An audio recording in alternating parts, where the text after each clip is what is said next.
Hola, ¿cómo están? Dios les bendiga. Me siento muy contento de poder estar de nuevo con ustedes compartiendo la palabra. Y vamos a orar para comenzar y dar inicio a este mensaje. Padre, en el nombre de Jesús ponemos este momento en tus manos. Siempre hemos estado, Señor, en tus manos y te damos gracias porque nos das la oportunidad, Señor, de poder compartir este mensaje. Quiero pedirte, Señor, que prepares nuestros corazones, nuestra mente, Señor, nuestra alma para poder, Señor, recibir esto en tu espíritu, Señor, que vamos a compartir hoy. Quiero pedirte, Señor, que lo podamos poner en práctica en nuestras vidas. Tomamos lo que es tuyo, Señor, en este mensaje y desechamos lo que venga de parte del hombre. En el nombre de Jesús, amén. Y este mensaje se llama El asesino silencioso. Y quiero contarles que una de los libros que más me gusta leer, de las películas que me gusta ver, son estas películas como de misterio, tipo Sherlock Holmes o las novelas de Agatha Christie. Hay un personaje ahí que se llama Hércules Poirot, espero haberlo dicho bien, y trata de esas películas en donde se suben en un barco en el Nilo o que se van en un viaje, en un tren que surca las montañas allá en los Alpes. Y la trama casi siempre es que van una serie de personas, 10, 15 personas, y de un pronto a otro durante la trama aparece alguien muerto y entonces ya todo el mundo se pone un poco preocupado de qué fue lo que pasó y así sucesivamente va dándose la trama y van muriendo personas. Un pastor cristiano hablando de eso, pero la trama trata de eso, de que entre todas esas personas hay alguien que es el asesino misterioso o el asesino silencioso. Y por eso este mensaje se trata y tiene ese título, porque trata de un asesino silencioso que actúa en la vida de los hijos de Dios. Y voy a pedirles que ustedes vayan al primer libro de Reyes, capítulo 16, verso 32. Vaya y lo busca en este momento. Y yo voy a leer un poquito antes de ese versículo 32. Voy a empezar desde el 29. Y dice así: en el año 38 de Asa, rey de Judá, Acab, hijo de Omri, comenzó a reinar y reinó sobre Israel en Samaria 22 años. Imagínense, 22 años estuvo este hombre en el poder. Y dice la palabra en el verso 30 del primer libro de Reyes, capítulo 16. Acab, hijo de Omri, hizo lo malo ante los ojos del Señor. Imagínense, más que todos los reyes que lo precedieron. Como si hubiera sido poco el cometer los mismos pecados de Jeroboam, hijo de Nabat, otro rey muy malo en Israel, también se casó con Jezabel, hija de Ed-Baal. Jezabel era una mujer bastante polémica, no pertenecía al pueblo de Dios, y este hombre, el rey Acab, se le ocurrió que era buena idea casarse o enlazarse con Jezabel. Jezabel era una mujer bastante mala, que inclusive persiguió a los profetas del Dios viviente. Dice también que se casó con Jezabel, hija de Ed-Baal, rey de Sidonios, y se dedicó a servir a Baal y a adorarlo. ¿Puede creerlo? Este hombre que servía o que era el rey de Israel, y Israel con una gran historia con Yahvé, con Jehová, con el Señor, como quiera usted llamarlo, ahora se le ocurre adorar a Baal. Y lo empieza a adorar a causa de Jezabel, de esa relación que tuvo con Jezabel. Dice el verso 32, le erigió un altar en el templo que le había construido en Samaria, y también fabricó una imagen de la diosa Acera. En fin, hizo más para provocar la ira del Señor, Dios de Israel, que todos los reyes de Israel que lo precedieron. Verso 34. En tiempos de Acab, Giel de Betel reconstruyó Jericó, echó los cimientos a costa de la vida de Abiram, su hijo mayor, y puso las puertas al precio de la vida de Segub, su hijo menor, según la palabra que el Señor había dado a conocer por medio de Josué, hijo de Nun. Este rey, Acab, era un hombre que en su conducta había hacer lo malo delante del Señor. Fue y consiguió una mujer que venía de un pueblo que no adoraba al Señor. Empezó a servir, dice la palabra aquí, que empezó a servir y adorar a Baal, un dios con D minúscula, que se oponía o que era totalmente contrapuesto a Jehová, a Yahvé. Y aquí Acab empieza a demostrarnos una suma de conductas que luego tendrían una consecuencia muy grave. En nuestra vida, cuando nosotros empezamos a abrir puertas a conductas que no son las que nos llevan a estar en una relación con el Señor, esas conductas que pensamos que son normales, tarde o temprano van a rendir frutos que nos va a doler bastante. En resumen, para comenzar este mensaje, Acab se casó con Jezabel, probablemente la vio en algún lugar y vio que era bueno para él tener una relación con Jezabel, siendo una mujer que adoraba a Baal y a Acera. Y probablemente dijo, no hay ningún problema, soy el rey y lo puedo hacer. Empezó la adoración a Baal, construyó un templo y puso ahí una estatua, una imagen de Acera, y reconstruyó Jericó. Vea qué interesante y el trasfondo que hay sobre esto, que construye un templo y en el templo pone una imagen, pone una estatua para adorar. Y aquí quiero decirle algo, que esas conductas, esa normalización de situaciones y conductas que no honran al Señor son muy graves. Aquí pongo dentro de mis apuntes, normalizó una conducta de pecado. Era pecado estar con Jezabel, rotundamente. Era pecado tener el templo de Acera, y era totalmente pecado tener una adoración a Baal. Pero para él fue algo cotidiano. Para él fue algo simplemente que su esposa lo hacía y él se podía permitir también hacerlo. En el capítulo 17 de este mismo libro, del primer libro de Reyes, ahora en el verso 1 empieza a ver el primer fruto de los problemas que empieza a experimentar Acab. Y dice, ahora bien, Elías, que era un profeta de Israel, un profeta del Dios de Israel, el de Tisbe de Galaad, fue a decirle a Acab, tan cierto como que vive el Señor, Dios de Israel, imagínense quién está hablando, a quien yo sirvo, te aseguro que no habrá rocío ni lluvia en los próximos años hasta que yo lo ordene.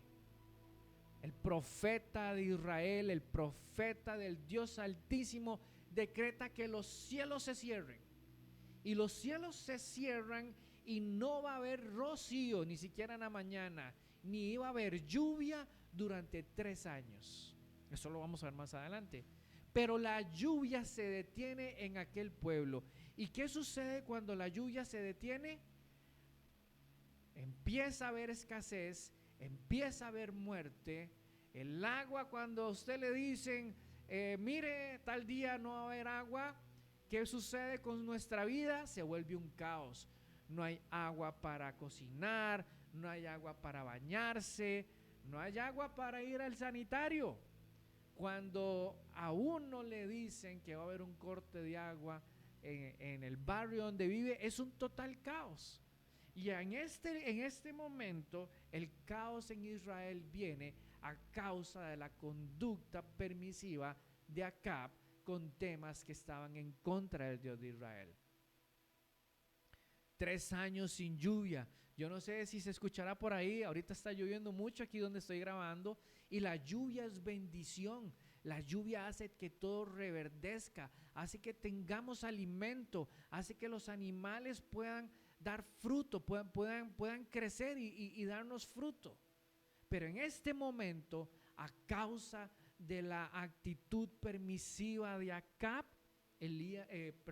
Israel empieza a sufrir las consecuencias de su pecado. En Jueces capítulo 16, 20, hay una historia también de un hombre que empezó a normalizar el pecado y la conducta del pecado en su vida. En Jueces capítulo 16, 20 dice, y es casi el final de la historia de un gran hombre que estaba lleno de la presencia del Señor. Y dice que el Espíritu venía y el hombre tenía una gran fortaleza. Y está en el 20 y leo para ustedes. Dice, luego ella gritó, Sansón, los filisteos se lanzan sobre ti. Sansón despertó de su sueño y pensó, me escaparé como las otras veces y me los quitaré de encima, pero no sabía que el Señor lo había abandonado. Como decía anteriormente, Sansón era un caudillo en medio de Israel. Era el hombre que Dios utilizaba para liberarlos de la mano de los filisteos. Sansón tenía una extraordinaria fuerza que provenía de un pacto que había entre Dios y Sansón. Pero Dalila, que era una mujer que pertenecía al pueblo filisteo, se había empecinado en tener una relación con Sansón para poder descubrir de dónde venía su fuerza y arrancársela. De nuevo, este hombre había tenido una conducta de normalización del pecado, tener una relación con Dalila. Y mire qué interesante el verso 19 de ese mismo capítulo de Jueces 16. ¿En dónde estaba Sansón en ese momento? Tanto había normalizado el pecado Sansón en su vida, que mire el verso 19, dice, después de hacerlo dormir, ¿quién lo hizo dormir? Dalila. Dalila hizo dormir a Sansón. Y dice, después de hacerlo dormir sobre sus rodillas, ella llamó a un hombre para que le cortara las 7 trenzas de su cabello. Y así comenzó a dominarlo y su fuerza lo abandonó.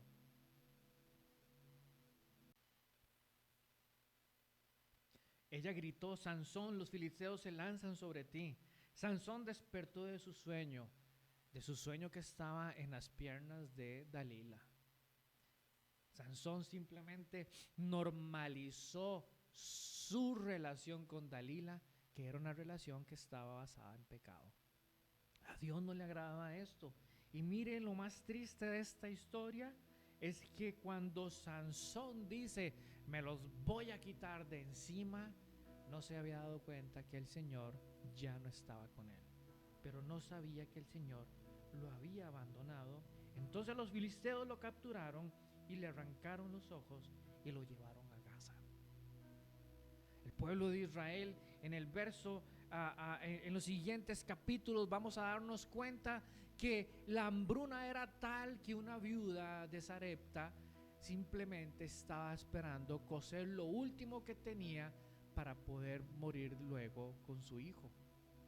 En el capítulo 18 del primer libro de Reyes, verso 17, vamos a ir muy rápido.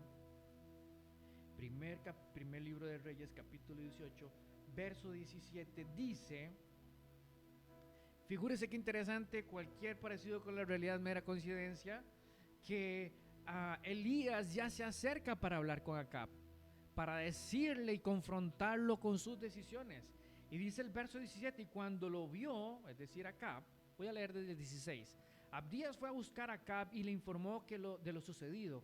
Así que este fue al encuentro de Elías y cuando lo vio le preguntó, ¿eres tú el que le está creando problemas a Israel? Mire, cuando nosotros tomamos esas decisiones y tenemos esas actitudes de normalizar el pecado, siempre va a haber una consecuencia. Y muchas veces nosotros, mis amados, le echamos la culpa al primero que nos encontramos. Al primero que nos encontramos. Es culpa de mi esposo, es culpa de mi esposa, es culpa de la iglesia, es culpa del pastor, es culpa del gobierno, es culpa de mi jefe, es culpa de mi mamá, es culpa de mi papá. Me fue mal en el examen por culpa de ese profesor y esa profesora que son unos desgraciados. No. Muchas de nuestras situaciones, o un gran porcentaje, lo vamos a ver más adelante, es responsabilidad nuestra. Es a causa de las conductas que hemos ido adoptando aceptando y normalizando cuando en realidad no están bien. No están bien. Y no quiero dar más ejemplos para no meterme en problemas. Pero cuando ya viene y se materializa el resultado del pecado, empezamos a buscar a quién echarle la culpa. Es que es culpa de mi mamá, es culpa de mi papá, es culpa del oficial de tránsito que estaba ahí cuando yo iba a 150 kilómetros por hora. Es culpa del oficial de tránsito porque me pidió la licencia y la tenía vencida. Es culpa del banco, qué banco más lento. No, es que resulta ser que usted tenía su cédula vencida. Es culpa tal vez del de migración que no se dio cuenta que mi visa estaba vencida. Nosotros normalizamos en muchas ocasiones esas situaciones que empiezan con algo de no pasa nada, no va a suceder nada. No, una vez, solo lo hice una vez. Dice entonces, le contesta Elías, no soy yo quien le está creando problemas a Israel. Respondió Elías, quienes se lo crean son tú y tu familia, porque han abandonado los mandamientos del Señor y se han ido tras los Baales. ¿Se acuerda? ¿De dónde venía Jezabel? ¿A qué sacerdotisa, a qué diosa le construyeron un templo? ¿A quién estaba sirviendo y adorando acá? Sí, a Baal. Con pequeñas conductas podemos terminar en el regazo de Satanás y no en los pies de Cristo, como Sansón. Con pequeñas conductas, esa conducta que tal vez hoy usted está diciendo, uy, yo tengo esto. He normalizado decir una que otra mala palabrilla a veces. He normalizado no congregarme. He normalizado seguirlos virtualmente y no congregarme. Eso es un daño. La palabra de Dios dice que tenemos que congregarnos. He normalizado no leer más la palabra. Entonces cuando vengo a hablar al Señor le digo, Señor, no te siento, no sé dónde estás. Y es que en realidad usted y yo no estamos leyendo la palabra, que es el idioma que tenemos que hablar con Dios. Y esto que le digo va primero para mí. Cuando yo empecé a leer el mensaje yo decía, tengo muchas cosas que mejorar. Tengo muchas áreas que el asesino silencioso ya ha ido desconectando, ya ha ido matando y necesito recuperar. Mateo 15:19 dice, porque del corazón salen los malos pensamientos. ¿De dónde salen los malos pensamientos? De Satanás. No, aquí dice en la palabra, porque del corazón salen los malos pensamientos, los homicidios, los adulterios, la inmoralidad sexual, los robos, los falsos testimonios y las calumnias. Estas son las cosas que contaminan a la persona y no el comer sin lavarse las manos. Eso está en Mateo 15:19-20. ¿Sabes dónde está el asesino silencioso? ¿A dónde empieza a meter sus manos? Ahí donde empieza a actuar esa enfermedad que va destruyendo nuestra vida espiritual y en algún momento decimos, ¿en qué momento llegué a estar en este estado? ¿Cómo fue que no me di cuenta que me desvié? ¿En qué momento terminé en las rodillas de Dalila? ¿En qué momento vengo y le digo a los demás, usted es el responsable de lo que me está pasando? Mire, aquí dice, porque del corazón salen los malos pensamientos. Nuestro corazón es engañoso, nuestro corazón es un problema para el hombre. Si nosotros no estudiamos la palabra, si nosotros no leemos la palabra, no oramos constantemente, una de las características más importantes del corazón va a empezar a causarnos problemas. Dice Jeremías 17:9, nada hay tan engañoso como el corazón, no tiene remedio. ¿Quién puede comprenderlo? ¿Quién puede comprender el corazón del hombre si es 100% engañoso? Cuando Satanás empieza a hablar con Eva, empieza a atacar las intenciones que hay en su corazón, de querer llegar a ser igual que Dios, de tener eso que supuestamente está oculto.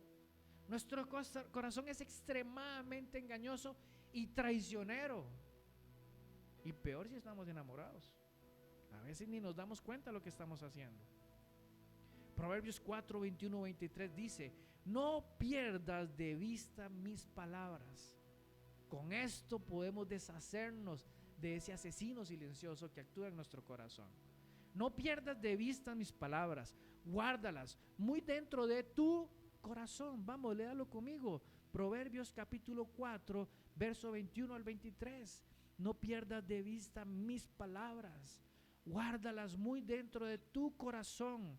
Ellas dan vida a quienes las hallan. Cuando en nuestro corazón no está la palabra, no guardamos la palabra del Señor, nuestro corazón empieza a ser engañoso y empezamos a normalizar conductas y actitudes que luego nos alejarán del Señor. Dice: son la salud de todo el cuerpo. Por sobre todas las cosas, cuida tu corazón, porque de él mana la vida. Nuestra vida viene del sacrificio de Jesús en la cruz del Calvario. Y por eso tenemos que aferrarnos a las palabras que Él dio, a las palabras que luego dieron los apóstoles, y guardarlas en nuestro corazón, porque es a través de eso que tenemos vida. Pero en el momento en que nos alejamos, en el momento en que dejamos que nuestro corazón se vuelva engañoso, ahí es donde empezamos a perder la batalla y nos damos cuenta que el asesino silencioso ha empezado a actuar en áreas de nuestra vida. Mi amado hermano, hermana que me escucha en este momento, yo hice una reflexión después de terminar este mensaje y me di cuenta que ese asesino silencioso es mi corazón engañoso, que me dice: no pasa nada, no te preocupes.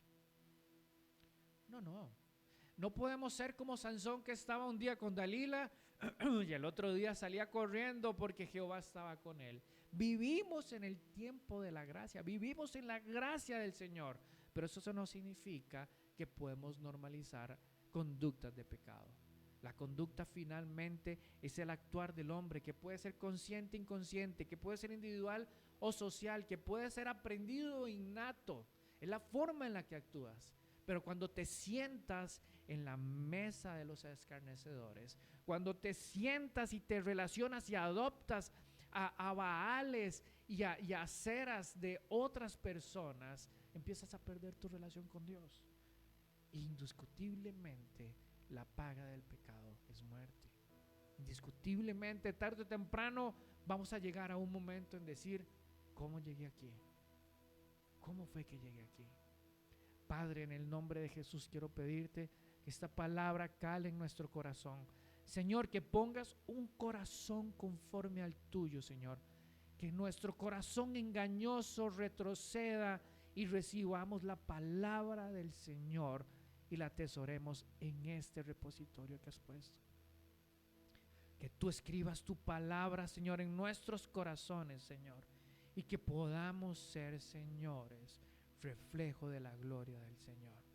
Te doy gracias porque me has permitido compartir este mensaje, Señor. No permitas, Padre, que en el nombre de Jesús podamos normalizar conductas en nuestra vida que terminen alejándonos de ti, Señor, y ocasionándonos la muerte. Muchas gracias por haber estado conmigo. Los bendigo en el nombre de Jesús. Esto es PGF. Ponemos a Dios primero. Nos vemos pronto. Chao.